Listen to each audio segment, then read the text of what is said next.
You are now entering a dangerous liberty zone where God-given natural rights are held sacred and exercised. This is your warning. Tyranny, fascism, and censorship will not be tolerated. Ideas will be exchanged freely. Rigorous debate and open discourse is encouraged. If you are weak and your beliefs are fragile, you should leave now. Prepare yourself. We are now live on the Dangerous Liberty Podcast.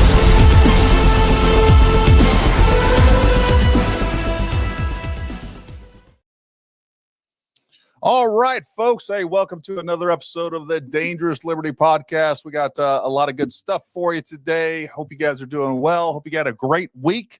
We got some great guests tonight. We're going to be talking some more about 6 Max and actually have the inventors of 6 Max on. We've had Brian and Clark on here before. We got a lot of good information. With that being said, I will talk a little. Well, first of all, make sure you guys like, subscribe, all those good things. And if you're watching this in the future, when it's not live, make sure you guys are joining us every Wednesday at 7 p.m. where we talk about guns, gear, training, and politics. We have special guests on. We talk about everything from the Shroud of Turin to 6 Max and everything else. So we try to have a good time and keep it informal on here. And like I said, the reason that we do this podcast live is so that you guys can participate. We want to hear from you. We want to hear your questions. We want to read your comments. And we want you to join this community. So we've had definitely a busy week here. I want to go ahead and say hi to everybody over here in the comments while we got it. Dave Smith, good to see you. Con, always good to see you. Michael Henn, great seeing you. Gary Shaver, Jason TG Sponsler, Chester Oliver, Otter 114, good to see you over there. I still can't get over the fact that we can finally see comments over on Rumble. Let's see. Chester Oliver, Ted Boyette, good to see you. Philip Guo, and and everybody else that's tuning in. Make sure you guys say hi, and we'll make sure that we recognize you over in the comments. So we've had a busy week. I've been getting ready for a gas gun competition, a DMR competition over at Pig River, and I have lauded 6 Max, and I still am going to laud 6 Max. I think it's an awesome cartridge. I was running an 18-inch Sons of Liberty rifle, and man, I couldn't get that thing to shoot under half MOA with everything that I was throwing at it. I was playing around with some low development, and I started doing some low development. Well, let me back up a little bit. So you guys know that, number one, I think that our number one commodity in our business, on this channel and everything else, is our integrity. I think that's what's most important. And I'm going to get out there, and products that I love, that I've tested, that that's doing amazing, I'm going to make sure that I tell you about those. And of course, if we run into some problems, I'm also going to tell you about that. So everything I threw at this rifle and this gun, man, we were running under half MOA. I was still playing around with some low development, getting ready for this match this upcoming weekend. And then suddenly I was having some issues. Suddenly I couldn't get a group under about 2 MOA or something. So I went back to my original load that I knew I was getting really good results on. And then I started trying some box ammunition. Then I went through all the normal troubleshooting that it's funny, because normally these are the things that I'm going through with somebody on the phone, that they're having issues with something, and we're talking through all these things. So make sure the optic was torqued down, make sure there's no other mechanical issues. And long story short, I think the barrel is just shot out in like 500 rounds. And I think we have a bad barrel. And one of the things that I will tell you guys is I talked to Sons of Liberty, and they're taking care of this immediately. I sent them, I ended up cleaning it real good. Of course, that was one of the first things I did, decoppered it really well. And then of course I bore scoped it, and we had some issues in the barrel, some things that I've never seen before. This is not a 6 Max problem. It's not really even a Sons of Liberty problem. It's a bad barrel problem. And one of the things that I can tell you is that these guys are taking care of it. They're taking this back. They're going to replace it. It's not something that you want to have to do, but if something bad happens, you want to know that the company's going to stand behind it. And I can tell you that Sons of Liberty have been freaking great. And one of the benefits, if you guys ever have an issue, number one, you guys can call us with anything that we sell. If you bought it from somebody else, call those people, because I don't want to take time from paying customers. I get those calls all the time. But with that being said, if you have an issue, you can call us, and it's going to get taken care of. And I know some of you out there, I've seen this down in the comments and different YouTube videos and things like that before, where it's like, well, Gary, you're going to have a different experience because, you have this channel and all these things. Well, folks, what I can tell you is if I have a different experience and I have a client that isn't getting taken care of with a company that we represent, they're going to get the same treatment because I'm going to put them on blast on social media. I've done this before with some other companies that we did business with or we're having issues with. And at last resorts, I try to be professional about that. But with that last resort, you know, we're going to make it known that they're not taking care of our customers. We're not going to deal with those people because that is just as important as the products themselves is the customer service end of it, because you can have problems with, it is anytime you're dealing with anything like rifles, all right, you're going to have an issue. Hopefully we have a quality control that has mitigated those issues, but ultimately you will have issues, and it's how that company responds that matters most. So what I can say is I still believe that you can you absolutely can. You can buy any of the Sons of Liberty, whether it's 6 Max or otherwise, with confidence. But I did want to let you guys know that I was having those issues, and now I ended up getting a 20-inch barrel. I'm switching everything over to that. I'm going to try to get that ready by this weekend and get it up and running and make sure that it's running correctly. You know, but it's just one of those unfortunate things, and you know, it is what it is. And I'll tell you, I know some of you that are, you know, there's a certain percentage of folks out there that aren't going to get on the new cartridge train, and I get it. And you're going to point to that and say, oh, that's because it's 6 Max. Well, folks, I'll tell you, the guns that I see the most problems with on the range and everywhere else are 223, 5.56 ARs. Between, you know, still some of the problems that you're going to run into with quality control and just, you know, getting bad barrels and getting bad parts, and or people putting them together using all kinds of different components. Definitely the gun that I troubleshoot the most with clients and customers are 5.56. So you can say what you want with that. But without further ado, I want to go ahead and bring on the makers of the 6 Max, Brian and Clark. Guys, welcome. Thank you guys for coming on, and we appreciate you. Howdy. Thank you. Coming Good on to be here. Talking about some of the 6 Max. I know, Brian, I saw you at SHOT Show. You were running around there. And no, I wanted to get you on one of these podcasts and talk a little bit more about some of the upcoming developments of 6 Max. And, you know, I know, just like I said, I just recently released a video, 6 Max is Dead, kind of playing around, talking about, you know, anytime there's a new cartridge, and I get it, you know, people are hesitant. You know, they're a little, I don't know, almost sarcastic about it a little bit. But, you know, from what I've seen with 6 Max, well, ask you this, you know, why is 6 Max not going away? That's what I'll ask you. Oh, I think it's pretty simple because we started out small, growing grassroots, not putting ourselves in harm's way, and making leaps and bounds. This year at SHOT Show was phenomenal for us. We were told yes, you know, to new brass, just all around welcomed with open arms. So I guess 5 years of hard work has finally brought things to fruition. So we're going to be obviously making a big announcement here pretty quick. Not tonight, but you know, we do have clean sheet new brass coming. Awesome. And we'll let the world know here in less than 90 days who that manufacturer is. Major U.S. ammo manufacturer. They do over 1 billion rounds a year, so we're no longer in the Wildcat category, and they'll be making our ammo and our brass. Oh, nice. So, yeah. So that's a big success while we're not going away. Persistence. And, you know, financially, we're just doing good. We're just small grassroots and growing like crazy. And only pains we have are growing pains. So upscaling everything, upscaling the ammunition was the big one that's going to put us on the map. And that happened, you know, at SHOT Show. So. Yeah, you guys, I mean, there's positive information, and you guys have been making, I won't even say slow. You guys have been making steady progress. You know, for the last 6-8 months, really, I was looking at the last time we had you on the podcast was May of last year.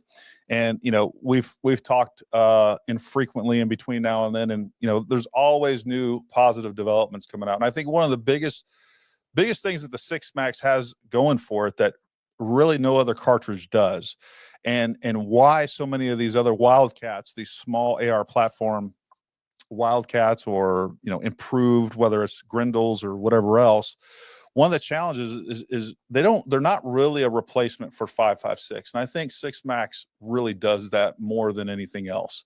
It works well at distance. It's not like a super, it's not a 6 Dasher, it's not a 6 Creedmoor, but what it is it allows you to get that 6mm projectile easily out to 1,000 yards plus. And that's just not something that you can do with 5.56, and it still fits into that small frame AR. So I think, and you can run that thing full auto, which you can't do with some of the other cartridges. And I've been very careful, even though, it seems like in the gun world, if you talk up one cartridge that is competition to another, that means you're talking down the other cartridge, and that is not the case. For those of you guys shooting 6 ARC, man, continue to shoot 6 ARC. I think 6 ARC is a great cartridge. For me personally, I've never really been attracted to 6 ARC because of some of the downsides that I perceive of 6 ARC, and I think 6 Max really fills in that gap for me. But I'm not, when I say something positive about 6 Max, that is not saying something negative about 6 ARC. You can have both, believe it or not, guys. And I think one key point to add here is one of the largest misconceptions out there is this is not 6 Max versus 6 ARC. 6 Max didn't come into inception to compete with the 6 ARC. Yeah. It came about to improve upon the performance in the M4 AR-15 platform without having to structurally modify it. It's the 6 Max versus the 5.56. It's not the 6 Max versus the 6 ARC. The fact that they have parallel performance is what it is, but that's not the purpose of it. That's not the goal of it. That's coincidence, not by design. Exactly. Right, yeah. So it's not 6 Max versus 6 ARC. If you love, like you said, if you love your 6 ARC, continue to shoot your 6 ARC. Yeah. I mean, when I started down the 6mm road, I was aware of the BR and a few of the outlier 6 cartridges that had specific roles and jobs to do. But those never came into my thought process because those will never be applied to the military. When I took the Legend and said this is directly applicable to the military, that was where I went, and I had blinders on. I didn't pay attention to any 6 mils, and I remember talking to Speedy, and he told me you're awful arrogant, throwing another 6mm into the 6 mil game with all the 6 mils out there. And I says it's not arrogance. I said it's just ignorance. I had no idea all those cartridges. I was aware of them pretty quickly. I mean, I looked at the Hagar and I looked at for the math how they got it. Hagar's a great cartridge too, but it can't shoot heavy, long projectiles. Because it's a longer cartridge. All those things were taken into consideration to get the balance point right, to be able to shoot a 107 grain bullet and a 55 grain bullet on both ends of the spectrum. And the Hagar went for powder capacity. They chose 37 grains of powder, and they run up to about an 87 grain bullet. And with that extra 2 grains, they walk away and leave us. But when you put the 107 or 103 grain bullet in ours with 2 grains less capacity, we walk away from the Hagar ballistically. They can fire that 87 grain bullet, and we can fire a 103 grain bullet, and at the other end of 1,000 yards, we're gonna beat that 87 grain bullet all to death. Yeah. So you play that teeter totter, if you will, between capacity, what bullet you can shoot at what pressure, and that's where it came out to be the 6mm Max and the balance point of fitting in an AR-15 and having done something no one else has done. Yeah. And that is a good point. And we talked about that the first time that you had on the show, that the intent behind this was you wanted to find a replacement for 5.56 for the U.S. military that was going to be, again, all the things that we talked about, the durability on the bolt face, not having to switch components. That's a huge portion of this because, I know that they went to this 277 Fury that I'm not convinced is necessarily going to stick around. But what you're talking about, anytime that you're changing an entire platform the way that they have, and then even in special operations, we went to the SCAR for a little while. We had the SCAR Heavy, the SCAR Light, both in 5.56 and 308. And one of the biggest problems that we had with that is the Army bought all this guns, SOCOM bought all these guns, but when we had things breaking, which they did, then we didn't have replacement parts. So, something minor would put that gun out of commission because you didn't have the logistics and that support package behind that platform. And I think that's one of the things that ultimately run into with 277 Fury. And Steve, just to answer your question right here, I wanted to jump to that. The reason I went to 20 is because we just happened to get a couple of those rifles in, and that's what I had sitting on the shelf. So that's and to address a couple other comments, I do like the 20-inch better. I probably should have went with that to begin with. I haven't dialed in loads yet, and I've only gotten a few rounds through this. I'm still playing with that, but immediately I'm getting significantly better velocity out of the same barrel. Obviously, I mean, that's what you'd expect, but actually I'm getting greater gains in velocity than I would have expected to off of a 2-inch difference. Now that could be because there was something wrong with my barrel. I always felt that 18-inch barrel was running slow. Again, I don't know. Ultimately, I think that barrel is an anomaly. And it is what it is, but I do like the 20-inch barrel, and I think ultimately that 20 to 22, if you're going to go shoot these DMR matches, is probably where you need to be. Something else I was going to bring up. The other thing that that we're seeing too is the support that you normally don't see with some of these quote unquote Wildcat cartridges. Number one, you guys got Sons of Liberty on early. I think that was a huge thing for the longevity of 6 Max. And then you guys are continuing to make improvements on brass, dealing with other companies. I know we spoke a little bit about that, and I know you've brought it up already. Yeah, we've also brought more gun manufacturers to the table, so we'll be making those announcements as a public announcement As the weeks in the coming weeks and months. Yes. So, well, and the other thing I know we've gotten a lot of questions on. And I know, Clark, you can probably answer this. I've had a lot of people ask me, well, can you get 6 Max in a bolt gun? So how is that performing in bolt guns? Oh, it's excellent. And one of the advantages to the bolt gun, as far as payload capacities, it allows you to run heavier bullets. I mean, I loaded a bunch of 108s in a bolt gun to take on a prairie dog hunt last summer. So it allows you to gain a little more, room for powder in the case and bring the performance up even higher. Yeah. But that's just a side benefit. Obviously, that was never the intended goal. But it's nice to know you can. It performs well on a bolt gun as well. You can take AI bottom metal and whatever your favorite receiver with AI bottom metal, and that gives you the room to long seat the bullet out there to the lands if you want to, and add a bunch more powder in the cartridge. Yeah, and it also opens up. We were talking about this prior, just before we went live. Is also opens you up to additional. I was just making sure he wasn't grabbing a full rifle. I got a no. I was just going to say, just for illustrative. I mean, that's factory length loaded ammo in an AI mag, so you can see how much additional room you have to play with when you run it into a bolt gun out of a AI pattern mag. Yeah, we had a podcast guest the other day, and I didn't even think about it. I knew he was going to grab one of those, and he came over, and then I had a strike. I got a strike from YouTube. Had to go through some retraining.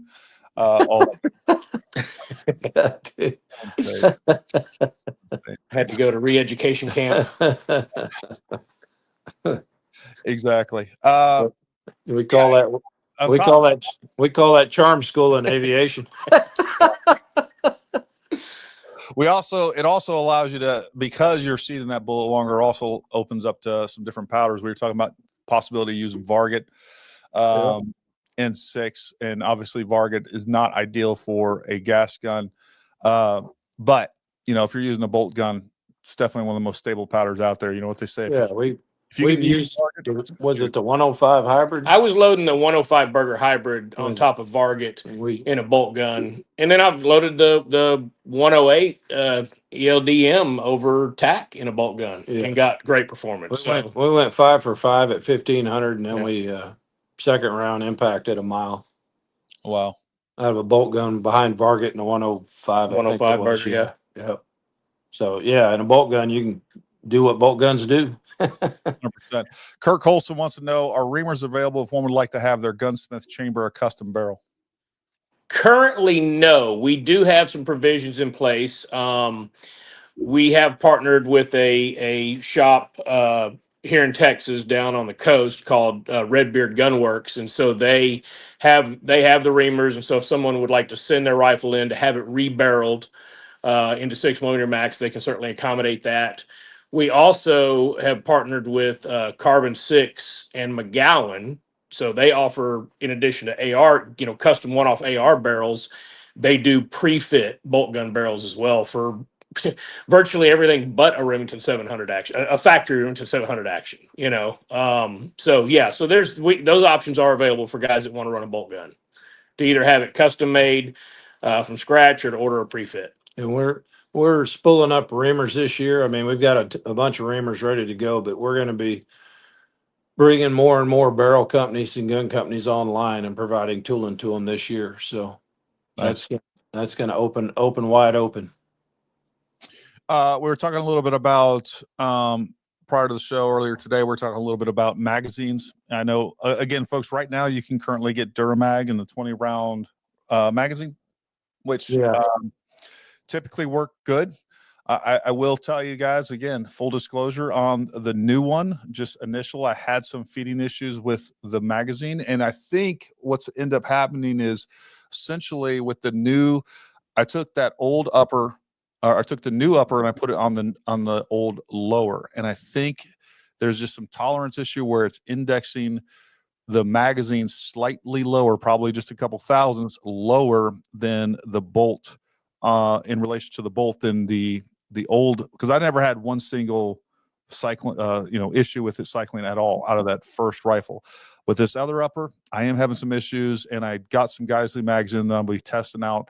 But again, I'll let you guys know what's going on with that, and we'll keep that in mind. But Brian and I were talking about that earlier, and one of the issues is that those Duramags aren't self-leveling. They don't have a self-leveling follower. So talk a little bit about that, Brian, a fix to that. Well, everything's kind of an evolution, in the 10-round mags have what's called an anti-tilt follower in it, and the 20-round mags did not. And we addressed that, and we have anti-tilt followers for the 20-rounders coming. It's going to be about a month or two before they're tan, and they say 6 max. So in the interim, if anybody has I'd call a one-off with recoil impulse in their gun, and they want to try a anti-tilt follower, we have the ability to send those out and get them to you and see if it makes a difference. This thing's an evolution. And when we started out, we were firing 16, 18-inch guns with brakes on them, really weren't suppressing them. And now we're to the point we're firing 7.5-inch barrels to 24-inch barrels with brakes and suppressors.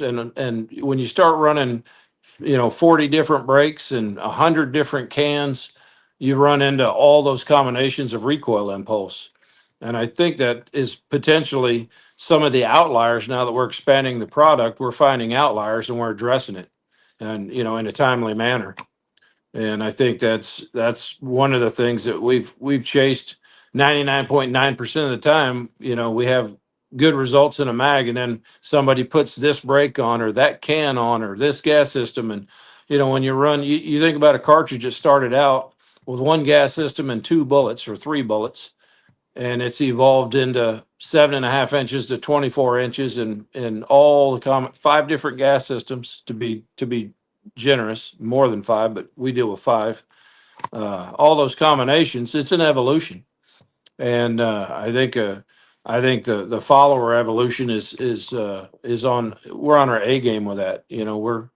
We're getting it done as fast as we can get it done, and it's pretty quick. And I have to give kudos to Duramag because they're extremely responsive to us.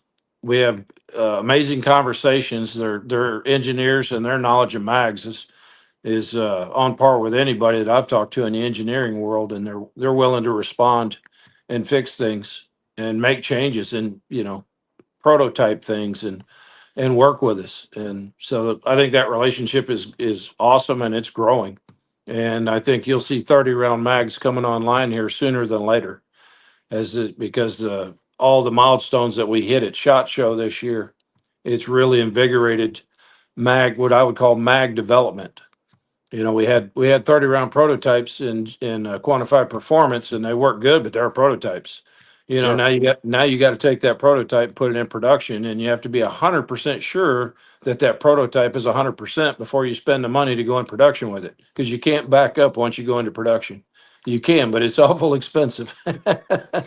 So that, and like you said too, when you're playing around with these different, when you're playing around with different gas systems, suppressed, non-suppressed, brake, non-brake, all of these different variables, it's not like I don't sit here and talk about all those things with 5.56 that's been around for over 40, 50 years at this point. Like we still have those challenges with 5.56. I have clients all the time that, they want to go with a shorter barrel, a different gas system, whatever else. And suddenly you run into the same issues that we're talking about here at the infancy, essentially, of 6 Max. So this isn't like, at the end of the day, as simple as a machine as they are, firearms are very complex systems, right? And when you start playing around with the physics of a firearm, and you shorten gas length, the gas lengths, you change the barrel lengths, you go from 30 round to 20 round, whatever else. You're playing with all these things that have significant physical changes on the system.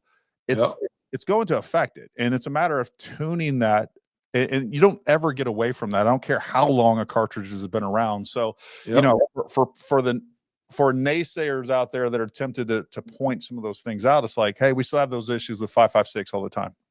Well, and even to build on that, I mean, different points on the bullets. It may be some really large hollow point on a varmint bullet, or a polymer tip bullet, or a pointed soft point, or an open tip, match. I mean, so you've got, all of those variables. And then, all of these, the gas systems and all the development we've done has all been based on, a Veltor A5 system with an H2 buffer and a Springco green spring.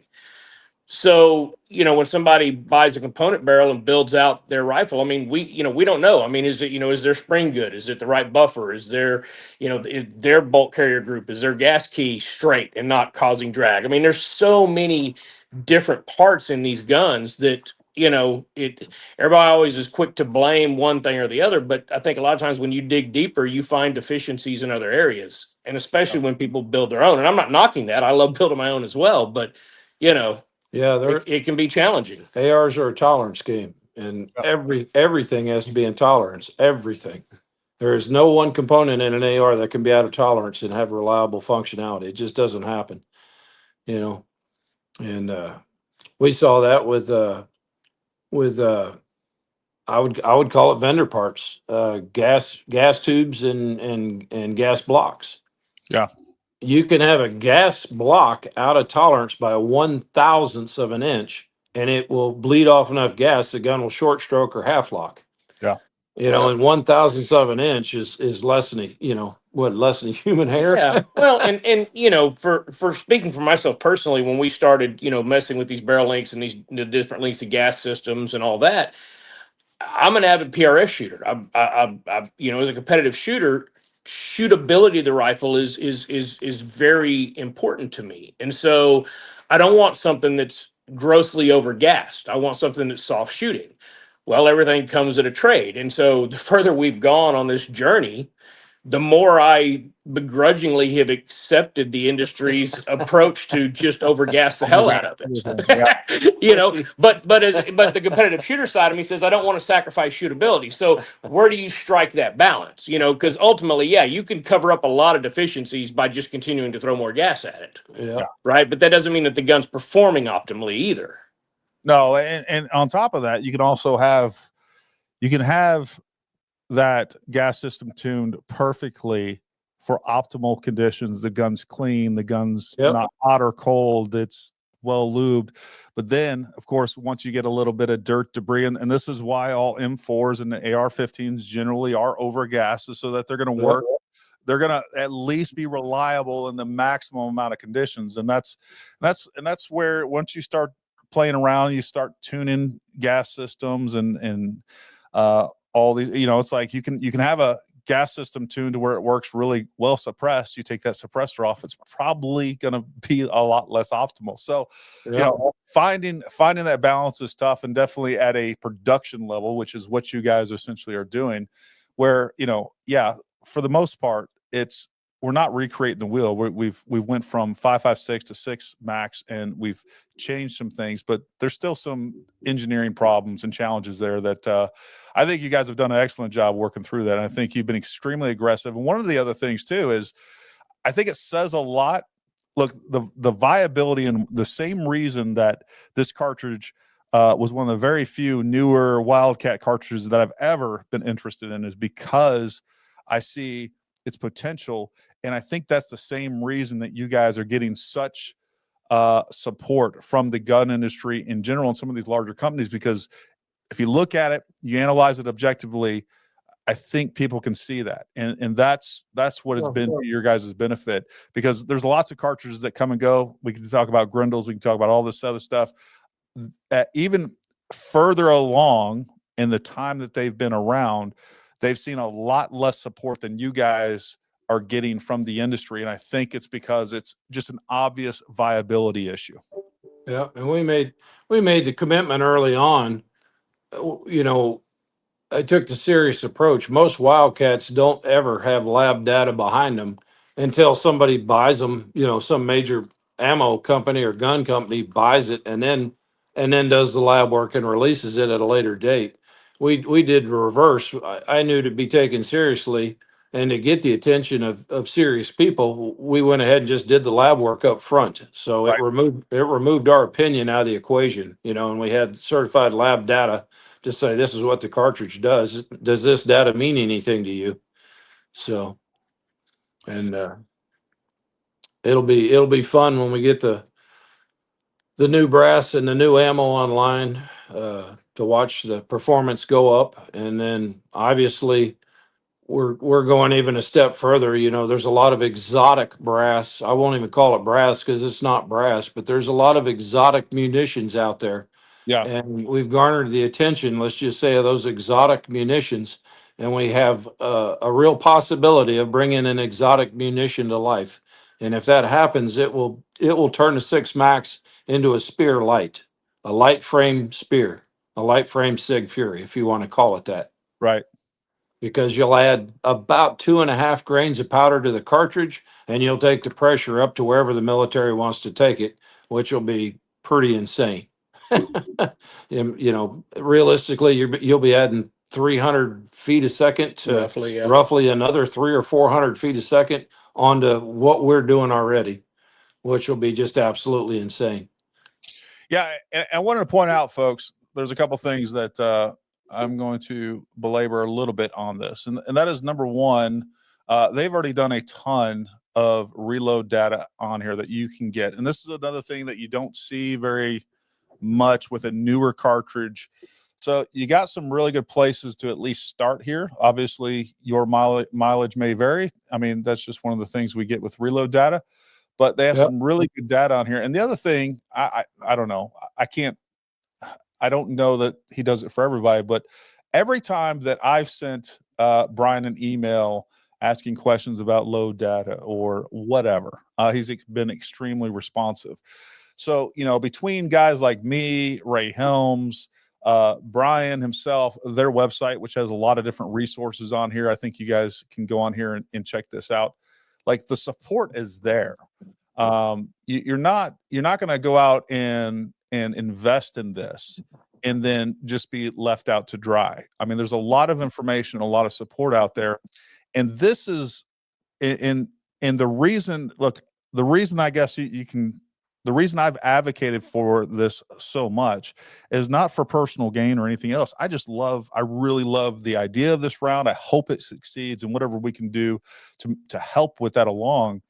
That's what I want to do, because I like what's going on here. I like the idea of a 6mm cartridge that we can shoot out of a small frame AR. I like the idea of the performance that I've seen before my barrel went to shit. Just going out there, having fun at Pig River and smoking targets of first round hits at 700-800 yards and being able to easily reach out to that 1,000 yards. And that's before I had any sort of good load data. That was like literally, hey, you know what? I'm going out to Pig River tomorrow. I'm going to throw. Matter of fact, what I used on that, I know exactly what I used. If you look here, I was shooting 90 grain ELDs, and I used the TAC 27.2 that we have on here somewhere. Yeah. Anyways, that's what I went with. Didn't play around with it. Didn't do any grouping. Didn't do anything. I was like, hey, you know what? I'm going to be out at Pig River. I'm going to throw these rounds together. I'm going to shoot that. My velocity was a little slower than I would like to see, but now I've gotten all the way up to 28 grains with TAC that I was getting really good velocities and really good groups out of with the 90 grain ELDXs. I am ordering some 90 grain CNRs. Brian told me that was the bullet to go with. So we'll be testing those out eventually. But again, easily 1,000-yard cartridge all day long with the repeatability, the dependability, and the reliability of 5.56, and essentially the same platform, same bolt face. All we're doing is changing out barrel and a different mag. That's what the difference is. We've been through 400, 500,000 rounds, and we haven't broken an extractor or bolt. We haven't hurt a gun yet. So, yeah, and we I think it's important to add that at this point, just kind of our best guess at this in testing, we're probably north of 20,000 rounds in testing. Yeah, just testing everything. Testing, whether it's pressure testing, I've got pressure testing equipment here, precision testing, feeding and extraction reliability. I mean, we've got some guns that got quite a few rounds on them, and we haven't seen a failure yet. Nope. Yep. Now, what have you guys seen as far as ARs? Have you guys seen like the best results out of a specific barrel length or anything like that as far as pressures, velocities, in your minds? Well, so we, and now this is a little bit dated as far as the mix, but at the time when the 4 factory load offerings were the 58, 85, 90, and 105, I fired, and it wasn't large group sizes, but it was 5 rounds of each of the 4 factory loads out of barrel lengths 10, 12, 14, 16, 18, and 20 and 24. And I of course, collected all that data, put it in a spreadsheet, and the 16 and 18, the 18 first and the 16 close behind it produced the most consistent low ESs. And granted, I mean, I'm shooting the same factory load out of all the barrel lengths, right? So that's the constant.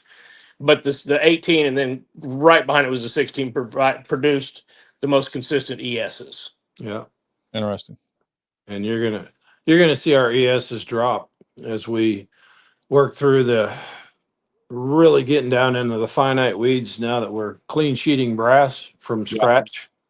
We're adjusting neck tensions, and what we found with pressure data, we got down into single digit ESs with a pressure test gun using TAC powder, and I think it'll be low double digits in a gas gun.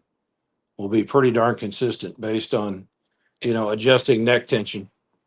And we found some interesting things along the way because we also temperature tested a lot of loads. We've got a scientific oven, so we tested at an ambient of 70 degrees, 50%, 56% humidity, and then we'd cook it to 140 degrees for about 3 hours, and then fire it. And this is all in the pressure gun, right? So none of this has to do with group size or what it's doing on the target. This is just all the scientific, lab data behind it. And we've, some powders that were purported to be more temperature stable didn't prove to be, and some that weren't known for that were better. So, the factory load offerings, we were pleasantly surprised at the temperature stability we were getting. Yeah. Ball powders have gotten an amazing, they've gotten on par with stick powder, but that's in the military arena. The 3 that we know of are, Stayball HD and Stayball Match, and I can't remember the other, Stayball 6.5, I think. That is a civilian version of what happened in the military back in 2010 at St. Mark's Powder to take the EPR round and the Mark 262.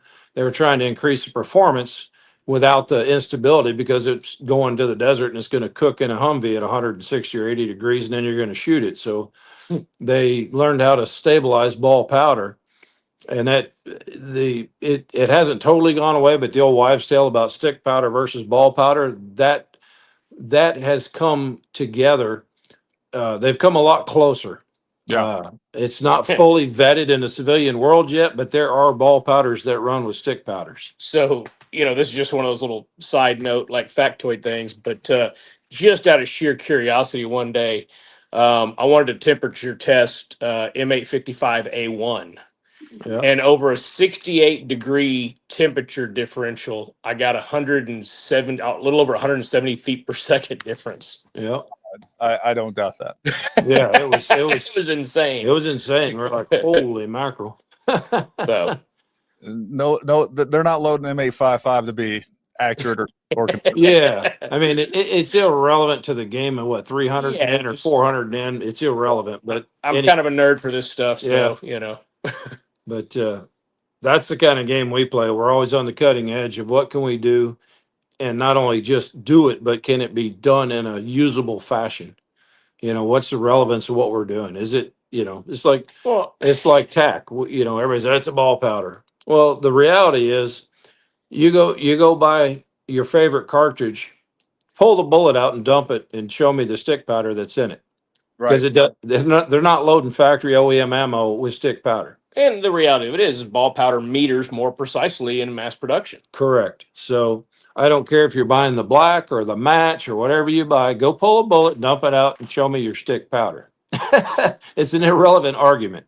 When you want to compare factory guns and factory ammo to other factory guns and factory ammo, it's apples to apples and oranges to oranges. Yeah.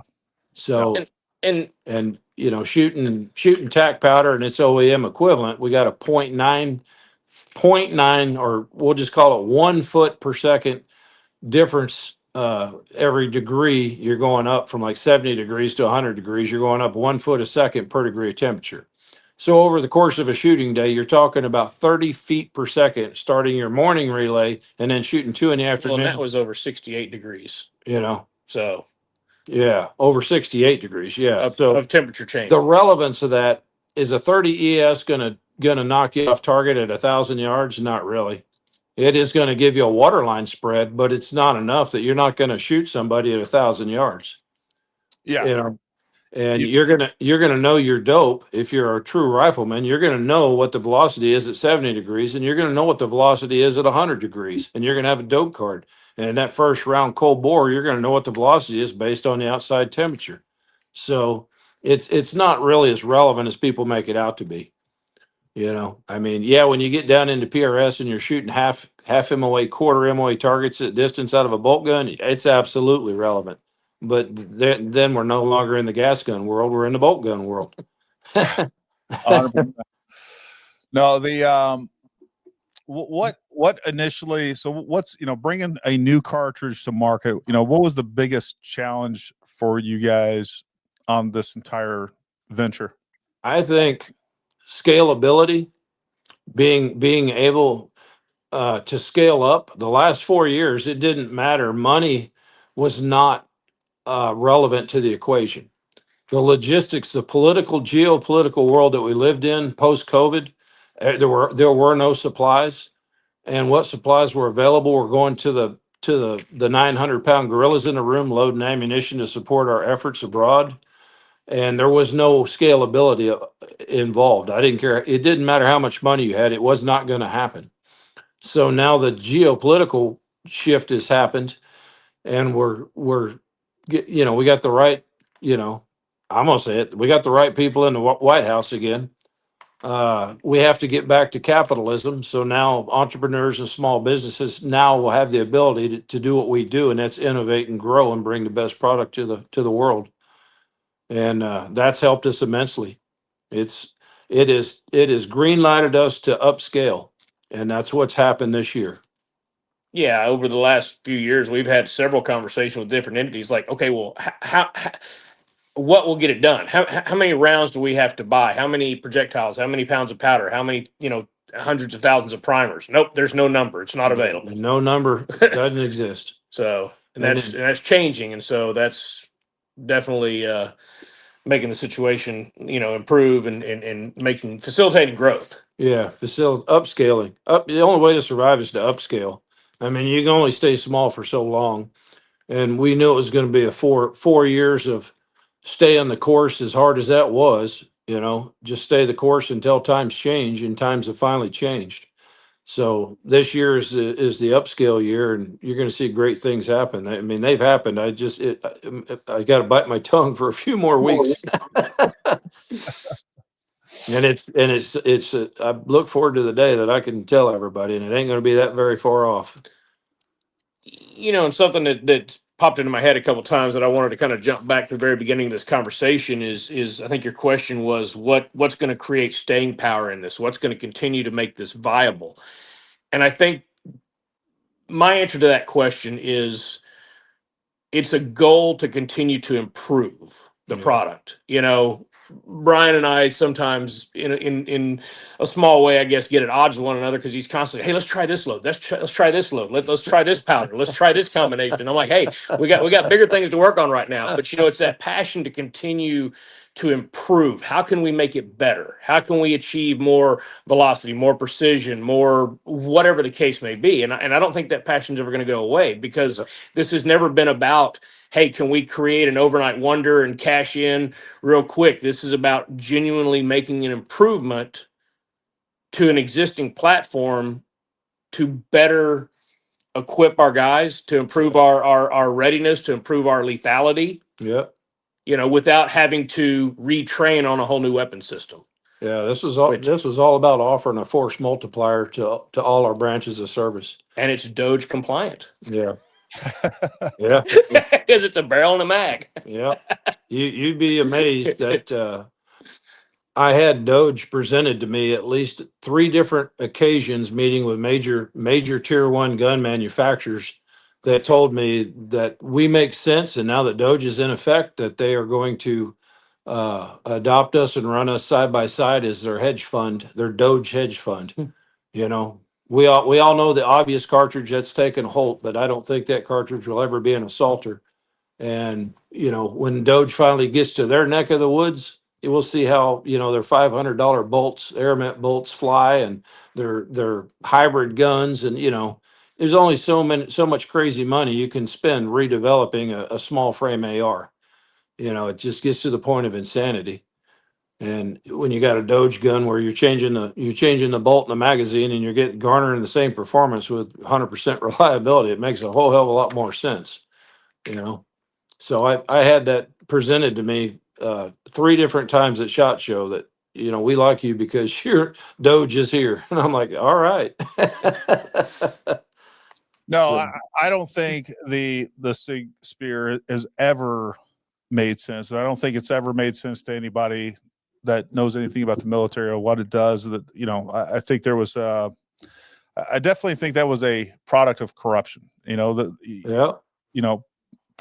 lot of the things that are picked in the military aren't done so based on performance. They're done so based on conversations had in cocktail rooms and a bunch of guys with bow ties talking shit to one another, and so that is how those things are done. And unfortunately, I just don't think that rifle makes sense. And of course, the 6 Max very much so does. And Jeff, this is Jeff asked, what's the end goal of the 6 Max? We think it's going to be mainstream at some point. I do. And Jeff, one of the things that I know you mentioned on one of the other videos is you said it's too niche. And that is the thing that it's not to me. And that's why I think this is going to be something that lasts compared to other rounds out there, is the fact that it is just like 223, 556, is that it's not niche. It can be literally do everything that 223 and 556 does, but it does a lot of things better. Like, you don't want to go hunting with 556. You can go hunting ethically with 6 Max. You can shoot at distance with 6 Max. You can shoot, you can do CQB with 6 Max. I know it's running extremely well in short barreled rifles, which is the challenge with some of the other cartridges. We're gonna rewrite the, what is it? What the heck's the acronym for the short barrel stuff? The MP5 and all that. Oh, the sub guns. Yeah, you take a 7.5 inch max that's doing, almost 3,000 feet a second. We're not far off of that of a 7 inch barrel, 7.5 inch barrel. It mutes an MP5. It mutes everything else that's available. You take a 60 grain bullet doing 2,900 feet a second. You have a 500-yard gun in a 7.5, and now you have a CQB gun also. I mean, it rewrites the rule book on what can be done with a short barrel. And all these, I hate to bring other cartridges in there, but the other cartridge doesn't shoot shorter than a 12.5 inch barrel because it eats itself alive. So and then going back to niche, we cover the coyote hunters. We offer an 18 inch or 24 inch or whatever barrel length they want. They have an extremely high velocity coyote gun that can reach 300 yards without dope with a thermal. And then we have the same gun. You put a 90 grain bullet in it. You can kill a deer and a hog under a thermal, or a hog, not a deer at night under a thermal, but hogs.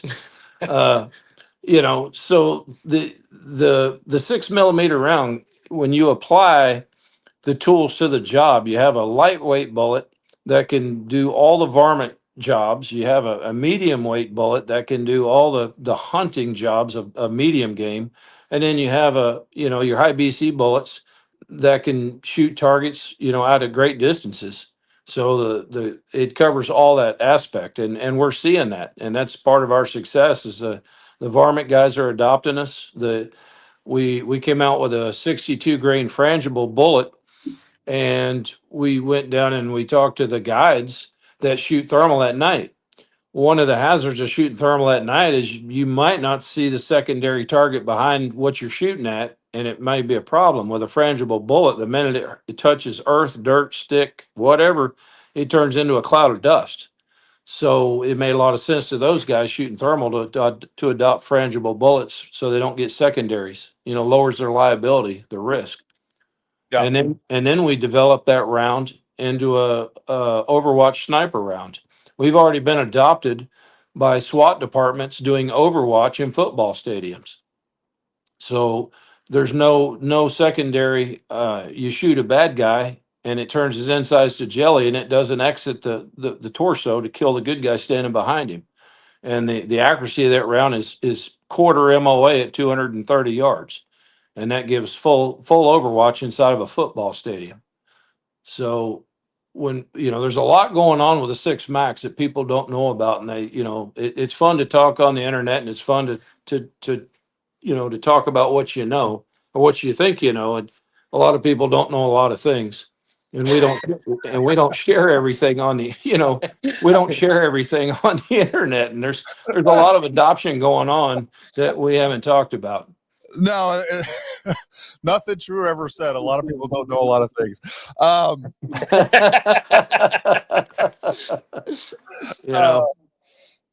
Yeah. So that's one of the reasons I wanted to get you guys on here, because, when I make these videos and we get the cynics on here, and again, I get it, folks. I understand why you're cynical, but like I said, you don't know what's going on behind the scenes. And when you have so many major companies adopting this, and right now the paradigm is the idea that if Hornady doesn't take up a cartridge, or Federal, or one of these other large manufacturing companies, then it doesn't last. And to some extent, I get it, that there's some truth in that, but there's also plenty of cartridges, because they've been the demand is so high because of what they do. And 300 black is another blackout is one of those cartridges. Like, there wasn't really any major manufacturer manufacturing that.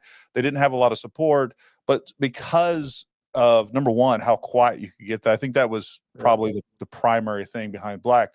And Jeff, this is a great example of this, where you're talking about this. I think a lot of AR people do care.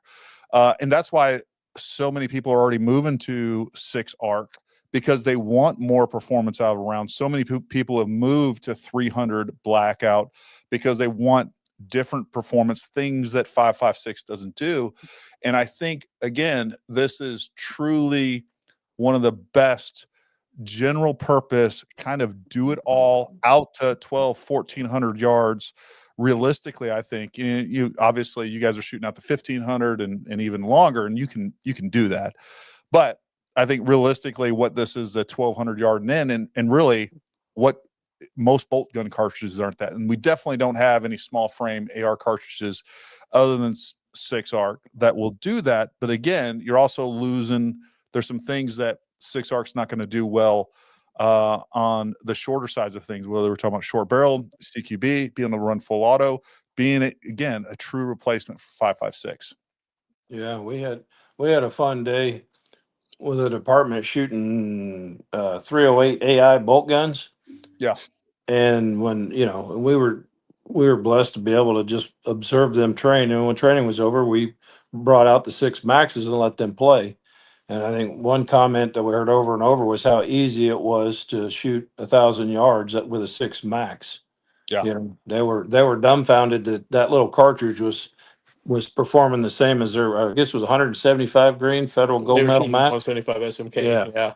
And it was as easy or easier to get on that 1,000 yards than it was with our AI bolt gun. Well, and I mean, yes, obviously there's a kinetic energy difference between those two dramatically, but sometimes the ability to stay in the scope, stay on target, and get a much quicker follow-up shot can have tremendous benefit as well. Yeah, I mean, there's no disputing the 308 puts a hell of a lot more energy downrange, but if you don't need all that energy downrange, there are options.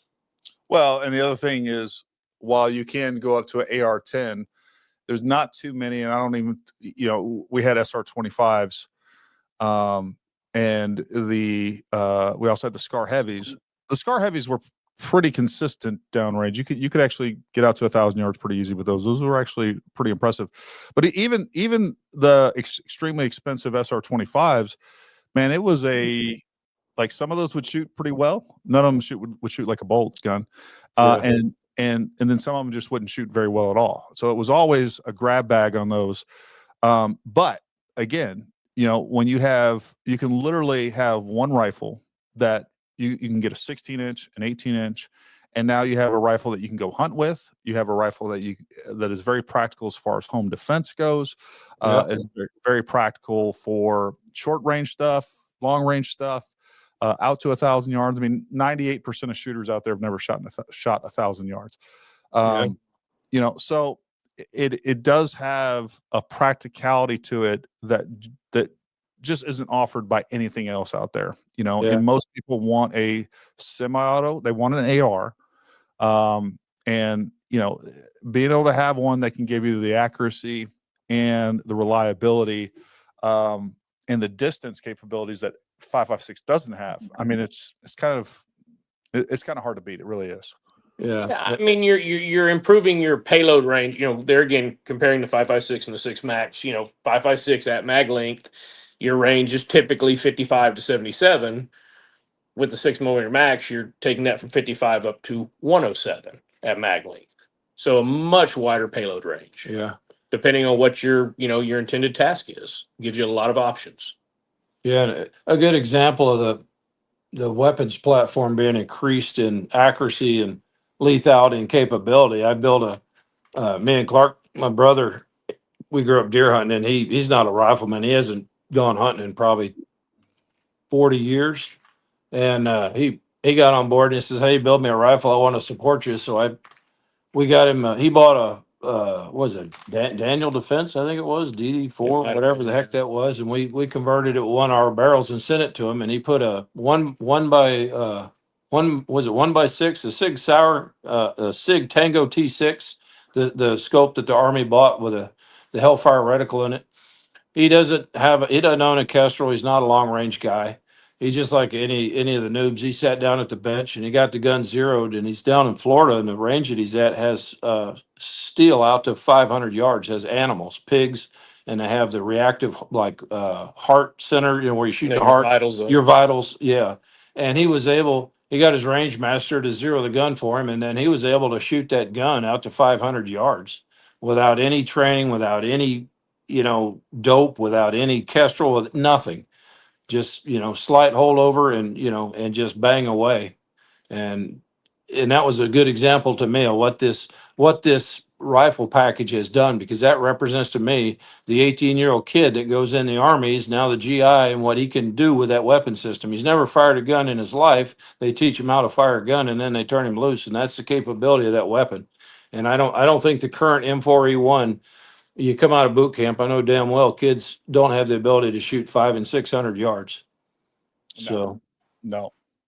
and that now they have that ability. If they take that weapon system and put a 6 max in it with a Tango T6, they can use those holdover lines and they can shoot targets all day long just using the lines in the scope, which is to me a force multiplier. Can you imagine all the shots that were fired and all the misses? And if you had repeated those shots with hits, the difference on a battlefield. So, Well, and compound that by, let's just say, hypothetically, your loadout was, 300 rounds, 10, 30 round mags. Well, the cases don't weigh anymore. The primers don't weigh anymore. Projectile, comparable projectile, if it's 62 to 62 grain between 5.56 and 6 max, projectile doesn't weigh anymore. So your overall load increase in loadout for that is, for 300 rounds is just over an ounce difference in powder. But for that ounce of additional weight, you're getting 300 to 400 feet per second increase in velocity, increasing effective range, kinetic energy on target, penetration. yeah. Why would you not want that? Yeah. 100%. Con was asking, have you guys worked with any of the beryllium copper casings? Beryllium copper. You talking about the two-piece case? Yes. Like NAS3? The NAS 3. Yeah. Yes, we are working with them currently. Like this? Exactly like that. Exactly like that. I think I'm gonna have to get some of that test out. That let me disclaimer, that's a 5.56. That's not a 6mm mag. I just want to clarify. We are currently working with them. Jeff, nobody got butt hurt, buddy. I was addressing your comment. That's all I was saying. Yeah. But yes, we're in conversations. That's it. We're in conversations with those cases. And if I might throw something out there, because the question invariably always comes up, barrel life comparison. Yeah, that's a great And thing. so, after giving this a great deal of thought for some time, here's the best answer I can give you. Because I don't know what your firing schedule is, because I don't know how you treat your rifle. Comparing to 5.56 223, it is the 6mm max is 9% larger bore diameter, with 8% more propellant. So theoretically, mathematically, given a similar firing schedule, you should have the same or possibly longer barrel life than you would in a 5.56 223. Yeah, that definitely comes up. And again, if you're getting, I think a lot of people out there would gladly give up some barrel life, because let's be real, most people are never going to shoot out a 223 barrel. I got a couple of 223 barrels behind me that I've shot out, but most people aren't going to ever shoot out a 223, burn a 223 barrel. And if you're getting comparative, barrel life out of there, but I do think if we were getting the distances that we are, and the distance capabilities that we're getting, I think people would give up a percentage of barrel life. But again, that's one of the things that's not even a concern here. And again, so I do want to say this, guys. I know you guys are kind of going back to this, and Jeff, I know what your comment is regarding we're in an echo chamber because we like long range and so on and so forth. My point to this is if 300 blackout can be successful, and it is wildly, and 6 arc can be successful, and it is wildly, and it's becoming more and more successful. And yes, it definitely helps that that Hornady is pushing it hard, and that's great. If those things can be successful, you can definitely get success out of 6 max. And of course, it's going to be years and years and years. But again, if you told somebody that if they're sitting in front of 2 rifles and you said, hey, you know what, this one can shoot to 1,200 yards, this one can't, and this one, by the way, is just as reliable as the 5.56, people are going to make the switch. Yeah, there are a lot of low information buyers. There are a lot of guys that really don't care, but that is also, I'm seeing that go away, guys. Like we have a more educated shooter than we've ever seen before because of YouTube. And I would like to think primarily because of my channel. But besides that, like the discerning buyer is still going to exist. And people are becoming more and more discerning and wanting to know the capabilities. Like, 5 years ago, if we had a conversation about ballistic coefficients, 95% of any audience wouldn't know what that is. Now we see like the average AR shooter, they know, like probably 60% of the average AR shooters know what a ballistic coefficient is.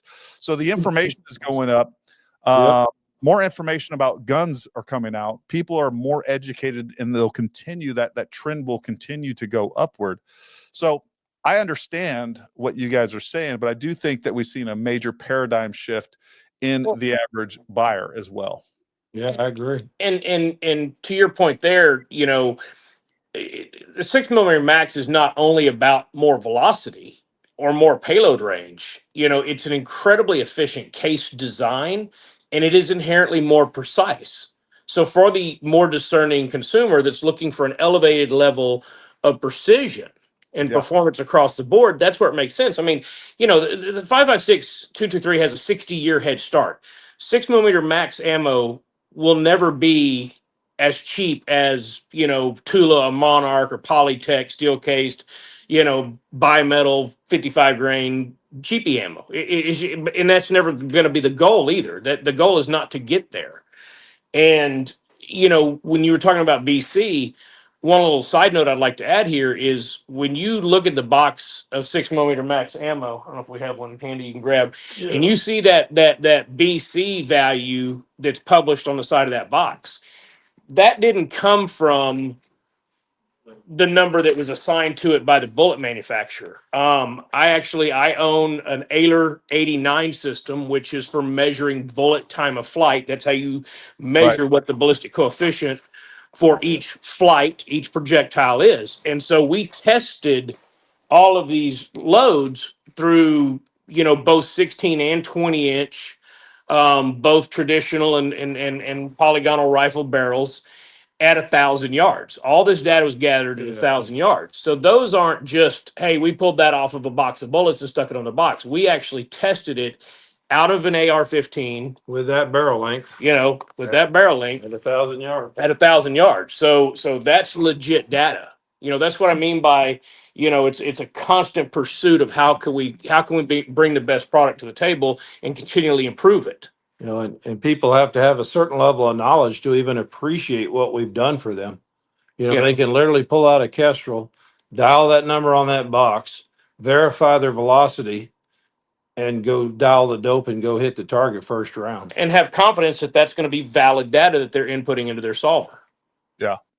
No, that's I didn't realize that's really good information. And again, that's one of the great things that you guys have done that I haven't seen with Wildcat cartridges in the past is like you guys are constantly testing this stuff. You're constantly staying the support that you guys have given me, and I know you've given many other shooters because I have people reaching out to me in the comments and things like that. Like, hey, you know what? I had this issue or this problem, or I wanted to know these answers, and I reached out to you guys, and people tell me all the time. So, I think that is the key is making sure that people don't feel like they're just buying something and they're going to be hung out there to dry when they don't have a solution to a problem, or they run into some issues that, again, you're going to have issues out there. There's no doubt. I don't care how good the gun is. I don't care how good the cartridge is. I don't care what's going else is on. There's going to be problems, and it happens. And, just like Kevin here says, you guys are putting in all the work that really needs to make this cartridge viable. And I think we're past that point. And to some of you guys, this channel is an echo chamber in some ways, right? In the fact that, we talk about more high-end stuff. We talk about mainly long range, but, we do a lot of standard carbine stuff as well. But the other part of that is you guys aren't having the conversations that I've had with Brian and Clark. You guys don't know he hasn't even covered some of the things that he shared with me. And, he's waiting for the time to reveal those things. But the fact is there's a lot of good things on the horizon that you don't realize are there. that, that's why I probably have a different vision or perspective of 6 Max and its viability than many of you. And that's why we have these podcasts, right? And by the way, guys, I don't know, something happens to my camera. It's kind of lost connection. So No worries. This is probably the biggest improvement on this podcast that we've ever had. That's just voice only anyhow for me.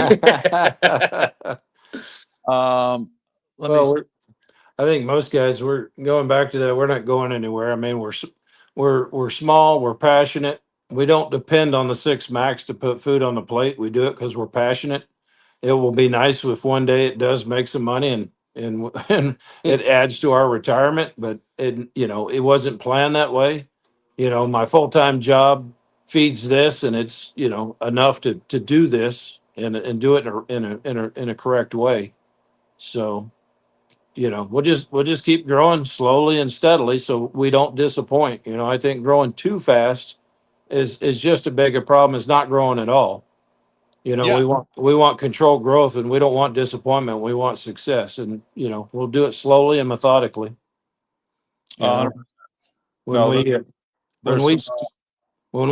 I started this, we were supposed to release barrels in November, and I bought about $27,000 worth of barrels on faith, and it blew up in my face, and the barrels didn't shoot, and we delayed the program. It was just honesty and forthright. We said, look, the barrels don't shoot. We're not releasing this project. We've been delayed 3 months, and we had gone public saying this is a release date, and everybody was ready.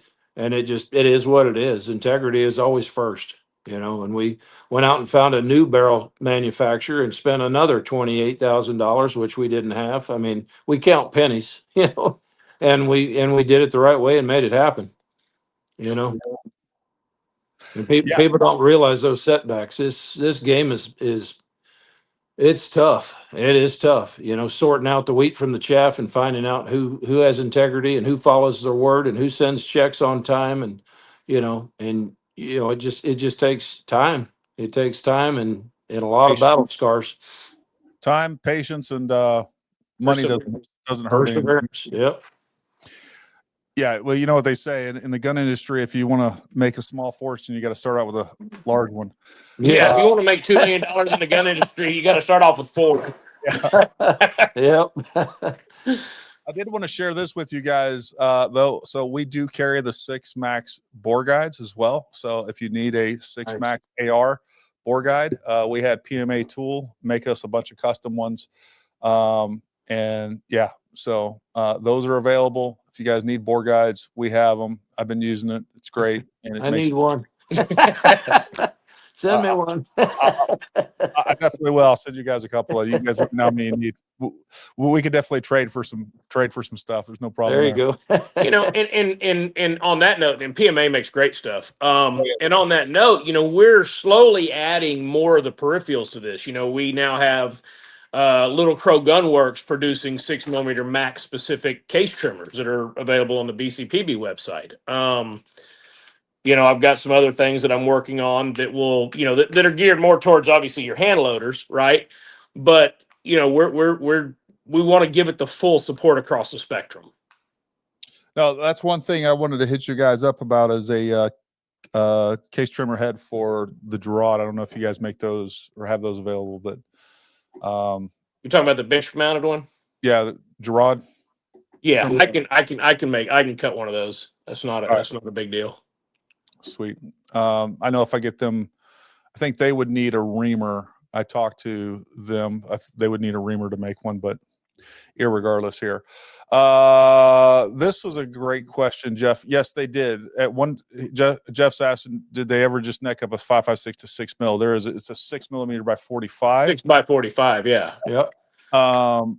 I don't know whatever happened to that. I don't remember the issues with it, but that has been done, and it did not work for whatever reason. Maybe you guys have an answer to that. Well, I mean, it's lackluster performance because it's a 223 case just necked up to 6mm. So, if you look at it comparatively, the 223 holds, give or take, I mean, depending on the brass manufacturers, like some stuff is thicker than others, but which obviously affects your internal volume. But typically a 5.56 223 case is 28 grains of water.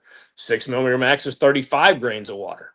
So if I took a 223 and necked it up to 6mm and stuffed the same, whatever, let's just pick a number, 90 grain bullet in both, well, I can get more powder behind it in the 6mm max. And So you're not really improving upon performance. well, that and you also can't put the high BC projectiles in it. Yeah. Because Yeah. you displace too And- much powder capacity. Well, you get velocity. it won't fit. Neck to ogive won't physically fit. The 6x45 is a simple necked up 5.56, and that case is longer than a 6 max. So you physically cannot put 103s, 105s, 107s. They don't fit. You could do it in a bolt gun and you could long load it, but I mean in an AR magazine at 2.260, it will not fit. It won't even come close.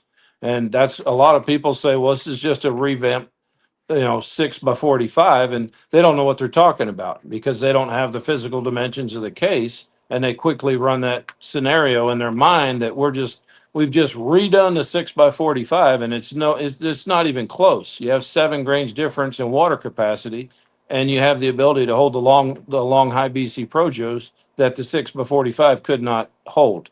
That was, to me, one of the first attempts at taking the performance up in a AR-15 without changes. It was smart in one hand because it used brass that already existed on the planet at cheap, and billions of those cases are readily available, and all you do is neck it up.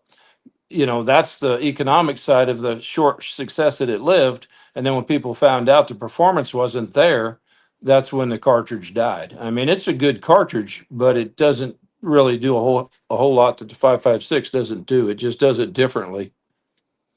Well, and that's a good segue into another thing I wanted to mention.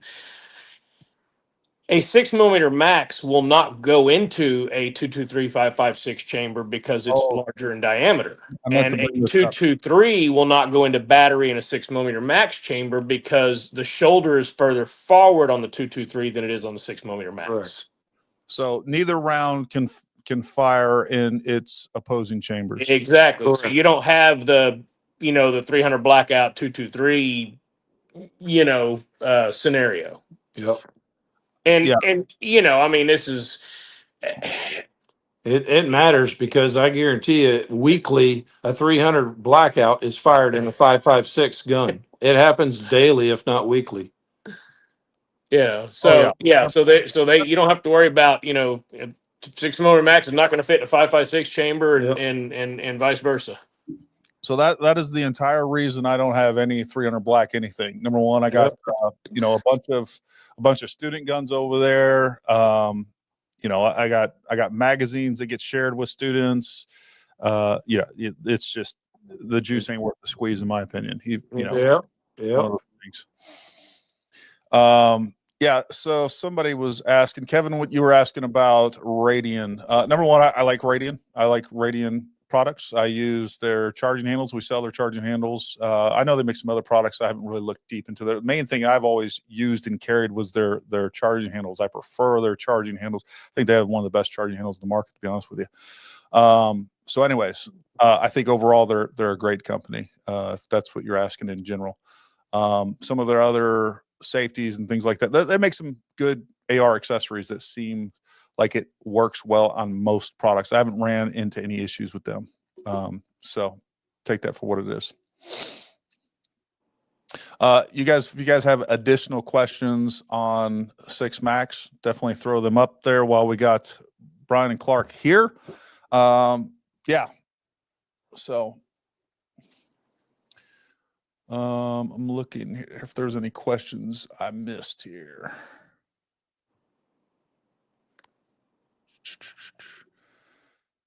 So besides Sons of Liberty, you guys got some other companies that are going to start making some full assembled rifles as well. Yes. AR centric companies and as well as bolt companies. Yeah, there'll be complete rifles, complete uppers, and component barrels available. Nice. The what I was going to ask you earlier, you brought up, I believe one of you guys brought up Carbon 6. Is Carbon 6 making 6 Max barrels, and does Carbon 6 make AR barrels as well, or just bolt gun Yes. barrels? So we have in the BC available on the BCPB website 16, 20 and 24-inch carbon fiber AR barrels. If you want something that doesn't match one of those, links or gas system links, for example, and you want a one-off custom, if you want a 17-inch with a pistol link gas system, they can certainly build it for you. So you would contact them directly for that. Have you guys, what are you guys seeing out of those barrels? I mean, you're seeing good Oh, results? yeah. Oh, Yeah. they're Yeah. No, they shoot they're great. spot on. Yeah. Okay. They shoot half minute or better MOA. They're phenomenal. Mm. They're a 6 groove, and I built this is a bolt gun, but we built a CZ 527 premium with a 18-inch carbon 6. The one that went to Africa. All the videos are on YouTube. And I sent him 58 grain ammo for the small plains animals, and I sent him 90 grain ELDX for the larger animals. And when he's Jeremy Riley is my friend's name. He owns Rio Hondo Gun Range. And when he sighted in the rifle, he fired like 3 rounds, and he had one hole in the target. And he says, "I think the bullets are blowing up." And I said, "No, they're just going through the same hole." He couldn't believe it. It was the first one hole gun that he ever owned. It was carbon 6 barrel. Yeah. And I'll have to post those pictures and show them to you. He took that gun to Africa and shot everything up through zebras, kudo, all with 90 grain bullet. Well, we went coyote hunting the other night, and you were shooting the 18-inch carbon Yeah. 6 AR barrel. I mean, you popped a skunk at like 320 something. Yeah. So Yeah, with a thermal, with no with dope. thermal, yeah. We were zeroing it at 200, and a skunk was going across the back pasture. I asked Clayton, I says, "You want me to dispatch that skunk?" He goes, "You think you can hit it?" And I'm like, "Yeah, I think I can." And we smoked it, 18-inch carbon 6 with a 62 grain frange, one shot. But yes, so yes, they do shoot extremely well, and we do have 16, 20, and 24-inch available for immediate shipment, and then anything outside of that would need to be ordered direct through Carbon 6. Yeah, and then they also build steel. Yes. If you don't want high price of carbon, you can get the steel barrel as well. the internals of a carbon 6 barrel are McGowan, and you can get all steel McGowan, and they shoot the lights out. So there you go, folks. I'm just showing some of the barrel availability on their website. You guys can check those out. And again, they have ammo on their website. We have ammo on our website. We have brass, which we definitely need to order some more brass from you guys. We'll get another brass order in on those for sure. I got to put brass in tomorrow. I was going to do it today.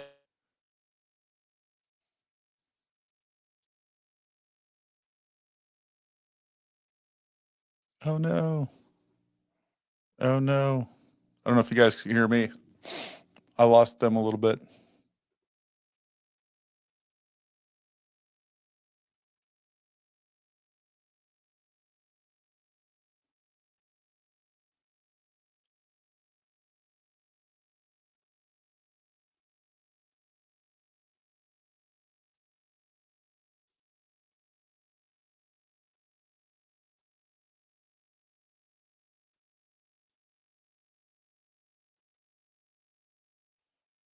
All right, if you guys still hear us, I'm waiting to get them back.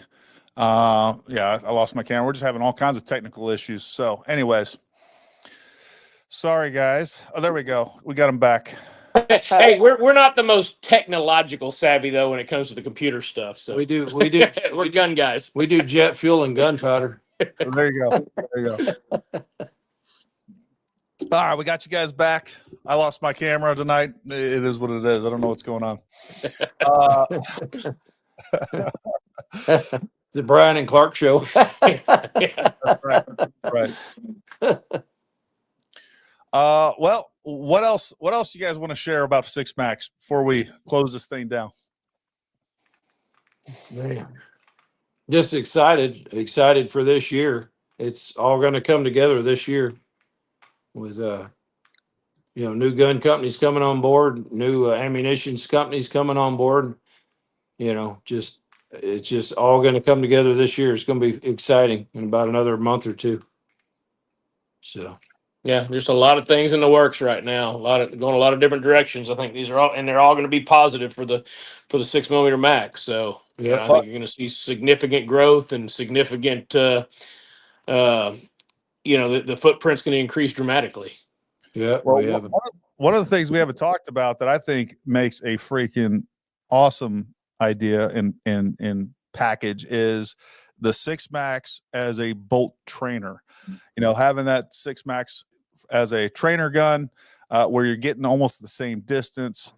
You could probably get close to playing around with some projectiles and lows where you're going to get fairly similar ballistics to even 6.5 Creedmoor to some extent, in some distances. But having that as a trainer bolt gun, I think it would be a really great package as well.